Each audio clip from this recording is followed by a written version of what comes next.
দেখেন কি বৃষ্টি, আল্লাহর নিয়ামত, কত সুন্দর নিয়ামত আল্লাহর নিয়ামতের কোনো কুল কিনারা নাই।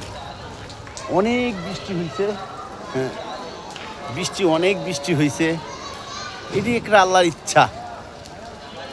আসলে আল্লাহর ইচ্ছাটা তো আর শেষ করা যায় না, অনেক কিছু। আলহামদুলিল্লাহ সবাই আমরা এই রমজান মাসে কলিজাটা ঠান্ডা হয়ে গেছে, খুব ভালো লাগলো। আমরা চাই যে এরকম ঠান্ডা যাতে থাকে, যারা এই রমজান মাসে রোজা রাখে, আমরা মুসল্লিরা যারা আছি তাদের কলিজাটা ঠান্ডা থাকলে ভালো লাগে। তো আলহামদুলিল্লাহ এই রমজান মাস সবার প্রতি ভালোবাসা রইল। আর সবাই সুন্দর মতো দেশে যাইবেন, দেশ গ্রামে যাবেন, ভালোভাবে ঈদ করবেন, এইটি আশাবাদী সবার প্রতি। আর আমরাও আছি আলহামদুলিল্লাহ। আমরা কাকে নিয়ে ঈদ করব এখনও সিদ্ধান্ত করিনি, কারণ আমাদের তো বাবা মা নাই, আমরা কাকে নিয়ে ঈদ করব, ছেলে সন্তানও নাই, তো কাকে নিয়ে ঈদ করা যায়।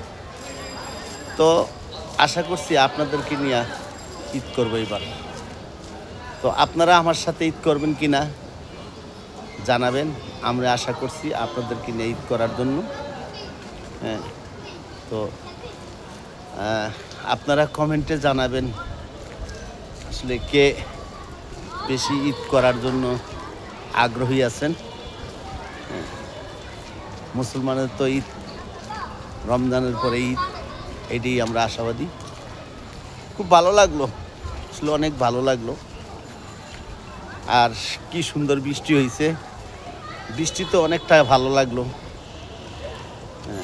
বৃষ্টির মধ্যে ধুলাবালুরিও সরে গেল, আমাদের কাছেও ভালো লাগলো। যাক, ঘুরে ঘুরে দেখাইলাম। সবার প্রতি আন্তরিক ভালোবাসা রইল। ঈদ মোবারক, অগ্রিম ঈদের শুভেচ্ছা দিলাম। ঈদের ভালোবাসা আমার কলিজার ভাই বোনরা, আশা করি যে আমাকে আপনারা মন থেকে ভালোবাসেন দিকে আপনাদের সামনে আসি। আশা করছি আপনাদের ভালোবাসা নিয়ে অনেকটা পাড়ি দিব।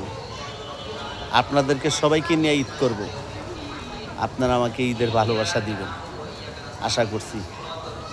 তো যাই হোক, যত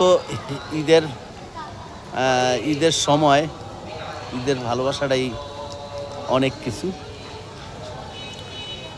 তো কে কি কেনাকাটা করলেন অবশ্যই জানাবেন, কমেন্ট করে জানাবেন কে কেনাকাটা করলেন। হ্যাঁ, আল্লাহ হাফেজ, আল্লাহ হাফেজ, আল্লাহ হাফেজ, ঈদ মোবারক।